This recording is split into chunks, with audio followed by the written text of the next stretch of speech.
the first couple episodes, they were all working really hard to be like, copacetic. We're best friends and this is great and this is what we've been looking for and this is everything I've wanted. Like it felt like pretending. Yep. Yes. Like they were pretending and forcing like this really great vibe. Very performative. Okay, who is Carrie Coon's character? I don't know. Who's Carrie Coon? Laurie. Playing Laurie. Yeah. The whole time her character is just trying to keep up is what it feels like. Yes. Keep up, even in like she's trying to be like as explicit or as kind of out there or whatever it is. And even in their last kind of like their last interaction, she like kind of bears her soul and they like move over the part where she says she's deeply lonely. Oh yeah, they don't see her. No, at all. They don't see Laurie at all. No. Not even kind of. No. I also thought that was so. I encounter Jaclyn's, like, I have people in my life, I would say quite often, actually. I don't know how this always happens to me, but I always am around people who have more money than me. And they're always constantly trying to pay for shit. And sounds horrible. It's great. No, it's great. I'm just kidding. But it's not until you let them pay for you and you do a couple of things that you realize if they're a Jaclyn or not. Like, is there strings attached to this? Are you just bringing me along on the ride because you want me there and you know it's not fair to ask me to pay for it because that $500 is nothing to you versus being a lot to me? Or are you doing this because you want to feel like you're the more successful friend? Yep. Right. And I felt like that was Jaclyn. She was trying to be the more successful friend the entire time. The guy that Laurie wanted, all that. What was that about? Okay. Yes, tell us. Why did she do that? Here's what I feel is going on with that. I feel like because she was over here faking and jaking about how great her relationship was. Sorry, is that like No, it's great. I was like, if I did this out my age, wait, is that old? No. Faking and shaking, okay. Shucking and jiving.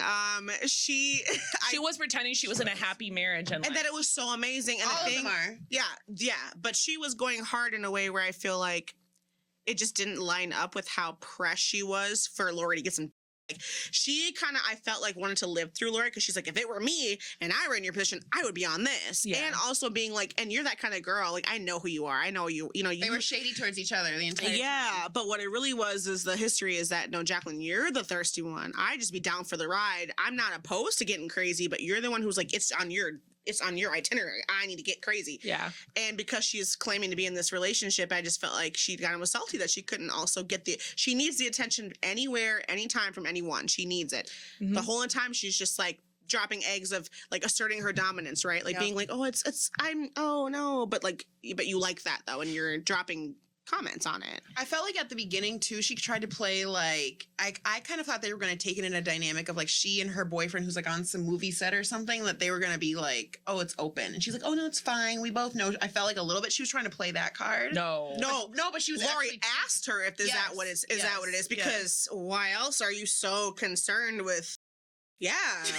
Well, it felt very pretend too, because if you think about like all of the side conversations, so they all end up talking shit with each other about the other one, and all the side conversations are so-and-so's not as happy as she presents. Yes. That is the theme of every conversation, or something's wrong with her life in a way that like she doesn't present or she's hiding. And so I think it just shows how inauthentic that their friendship is, that they could be friends for 20 years and her not be able to cheat on her man on this trip.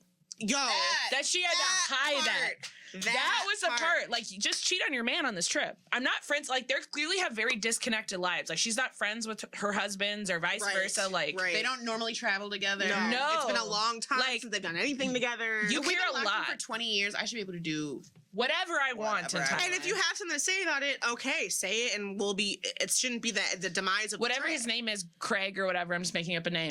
You should be able to be like, so you're not happy with Craig. Yeah. And like be able to kiki about that. Yeah, what was that about, girl? Like, hello? And instead she was like, I have to perform. This and take it the wrong way. It's not, I don't care. Eat me up. Eat me up if you will. They are going to eat us up. Eat me up in the comments. Why are they going to eat us up? I think that people have an issue with hearing like, I'm going to ride for my friends over like patriarchy. Isn't that the status quo for men? Like, you should be holding your friends up. And that's what I'm saying.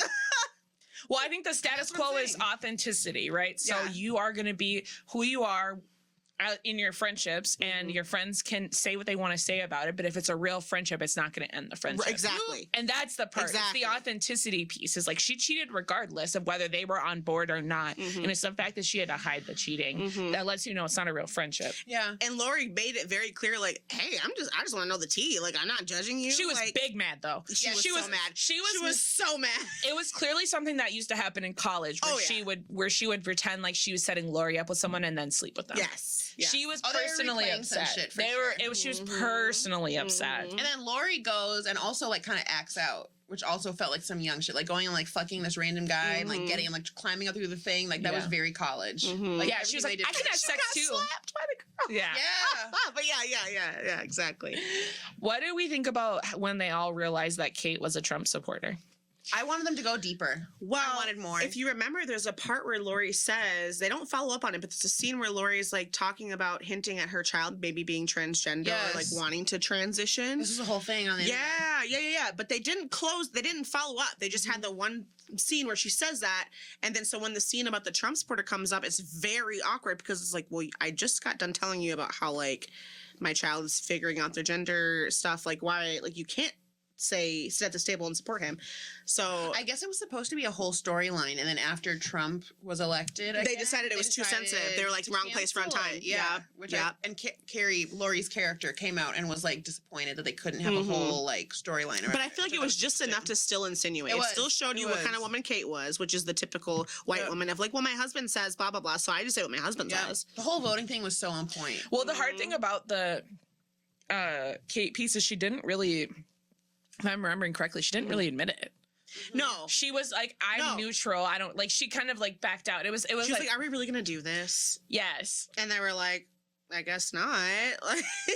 Again, more inauthenticity. Yes.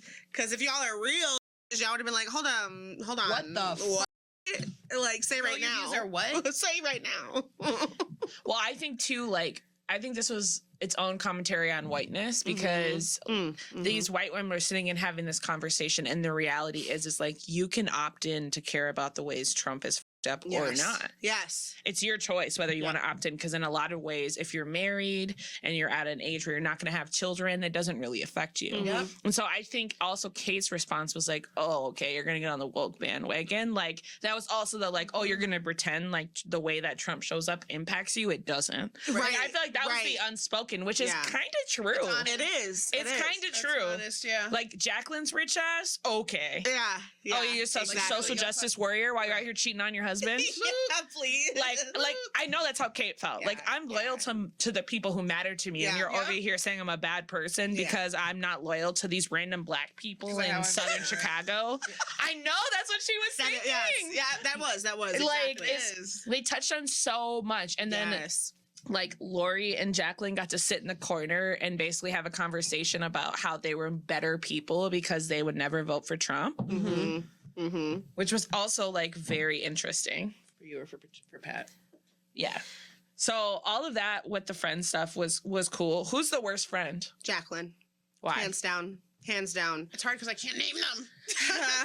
Jaclyn, Laurie, and Kate. Kate's in that order. Kate's Bobbiana. She's the girl type Bob. Fair. Kate, Jaclyn, Yeah. Laurie.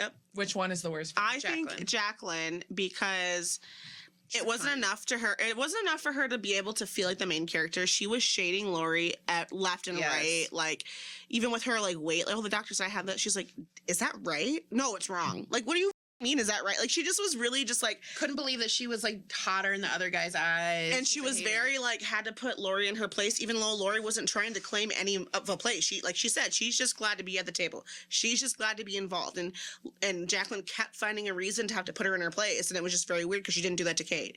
She was very much like, Kate, like, oh, you look great. You look blah, blah, blah. She was just, it just was weird. I just think she's a bitch. And I think I think being nothing's enough in a quote successful marriage put Kate on a pedestal in Jaclyn's eyes. Like that's something that Kate has that Jaclyn doesn't. And I think Kate does a good job of playing her role and being grateful. And I think that Laurie's clunky. Yeah. And and so I think that's part of it too. She's more New York. She's just clunky. Rough around the edges. She's probably like, you know, like Jaclyn and Kate are probably slightly embarrassed when she talks to the waiter. Like the way she laughs, the way she carries herself. The level of class still isn't to where their level of class No, and they're kind of like begging her to come out of her shell, and then she comes out of her shell at the nightclub, and they look at her like she's drinking too much. Yeah, like it was so weird. Yes, and they still looked at her like a weirdo even after Jaclyn was the one to like do like that weird shit and like take over the little party and like take it too far and like and also throw a fit like when the kids were spraying her. Yeah. She acted like she like threw a fucking fit. That shit was weird too. Yeah. but that's her showing her true colors. Yes. I thought it was interesting too, with the Jaclyn piece that, okay, not with Jaclyn. Is there something wrong with the fact that Laurie was forcing Jaclyn to admit she slept with that guy? Like, is that bad boundaries to be like? I don't feel like that's bad boundaries because I think that was Laurie taking a stance. Like, are we going to be authentic or not? Are we really locked in or not? And if we're not, it needs to be known that we're surface level. We need to make an establishment of, like, we need to establish where we're at. I think that forcing her to talk about it is like wrong, and like maybe like, you know, maybe she really was trying to like not let people know what's happening and shit like that, but also like you snuck him into the villa. Like, you had to know that like somebody might, like, if somebody says, hey, did you do this? Like, you kind of got to fess up. Well, and I need to know where we are. I deserve to know where we are. The hardest part, I As think, friends. and this is, I think the reason why it's not bogus, this is the only reason in my opinion.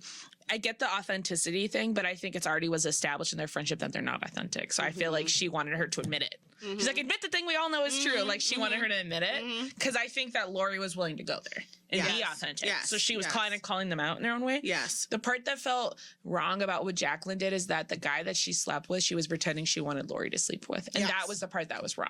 Like, it was kind of like you were and gassing her to do it. You were gassing your ugly friend up to try with this guy, and then she because you secretly wanted it to fail. You secretly wanted to see her fall flat in her face, and then when she was you like, think so? Yes, and then when she was unbothered and not really interested in it, it wasn't enough. So you're like, well, I'll agree. But I'm like, she knew that guy was never gonna fuck her. Yeah, and unless she threw herself, which she had to. And I think she just sucks because she just like she weaponizes everyone's like empathy and like she uses her ego to just kind of drive her. Jaclyn was not it. I was not feeling her. She's a deeply unhappy person. I didn't feel like she had a single authentic moment. No. Even when she came to apologize, I'm sorry I slept with Valentine. I didn't know you cared. That wasn't even what it was about. She got off the phone, or she ended it with that guy and literally got on the phone with her man and started like she's like it was just very just you have the whole world. It should be enough, right? Do you have any more notes on the friends? I feel like Laurie is her punching bag for sure. I feel like that's the group scapegoat. Interesting. I really do. I think that because she's clearly the more poor friend of the two of them. I think they absolutely So I think they try to act like super neutral about it. If they don't care, I think they do care, and I think that's like what bonds. Some of the reason what bonds them is like can be like, oh, could never be Laurie. That was the energy. Can never be Laurie, and also pats on our back for including her. I actually didn't get the feeling, maybe, and this might be me, like that she had less money than Kate. I just felt like she had she was the breadwinner.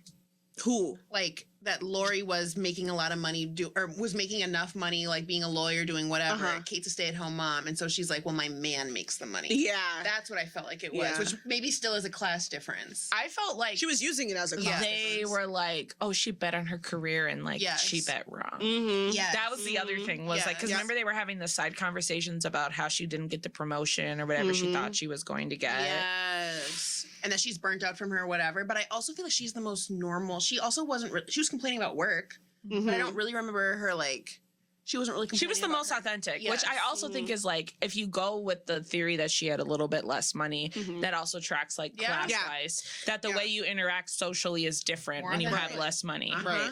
I really wanted to ask you to kind of share a little bit about that last conversation where they all quote made up, because you initially texted Rachel and I very excited, and then you sat on it longer and you were like, fuck that. Yeah, at first I was like, oh my God, like it was so wholesome and sweet. Obviously all that matters is how much fun they have together. And then I slept out and I was like, actually, no, that's not all that matters. And they were actually kind of super just like dismissive of her feelings. And it just kind of gave that like Jaclyn sees those two, Kate and Laurie, as like her employees. And like, y'all just have to do and jump through the hoops what I say in order to be included. Whatever vibes I set, y'all need to be with it. And it just further proved how hollow and like not authentic their friendship is, which is not a win at the end of the day. But that's a lot of common, I think, with friend groups. That's a common misconception, is like, oh, sacrifice whatever for the vibes of the friend group because that's what's more important. No, it's actually not. It's actually not, and that's actually how toxic friend groups get started. No, but like, you know what I'm saying? Though. Most people are like, no, the vibe is more important. It's not. It's not. Not if you care about real authenticity and real long-lasting friendships. The relationships are the important part, people, not the vibes. Not the vibes. I immediately heard So Laurie looked at Jaclyn and goes, "You have a beautiful face." And she looked at Kate and said, "You have a beautiful life." We know she doesn't think Kate has a beautiful life because she would never be a stay-at-home mom with a Trump supporter husband. Exactly. And we know that even if she thinks Jaclyn's pretty or not, she knows that that's all Jaclyn has. So Jaclyn ate that up. Like, Jaclyn was She so loved that. happy to hear. Shady. yeah, she loved it. She loved that. She loved every second of it. And then it, like, the last scene we had of them was cutting to them all laughing and drinking, which I also think is like a pretty pertinent part of this trip is like Drinking. not just drinking. No, but like this whole notion of like, it's lavish and like we're living it up and like we're like it's about the vibe and like, oh my God, we as friends went to Thailand. Like they're more excited about posting the pictures and telling everybody that they went to Thailand and they had a good time. Like Jaclyn was mad they were on like the side with like older people and people that weren't hot and shit like that. Yep. Well, and she was mad because she asked for a recommendation and that's what she got. So she was actually mad because she thought that the guy they asked perceived her as old. he did. He played her. That was intentional. He tried to shade her for sure. And she deserved it. Which is what made it more worse. Even more worse that you fucked him. Yeah. He shaded you and you still fucked him. Like, And please, so pick me. So pick me. Where are you? Where are you? Where are you? Where are you? It's the end of the weekend, but I still wanna turn up. Yeah, I still wanna turn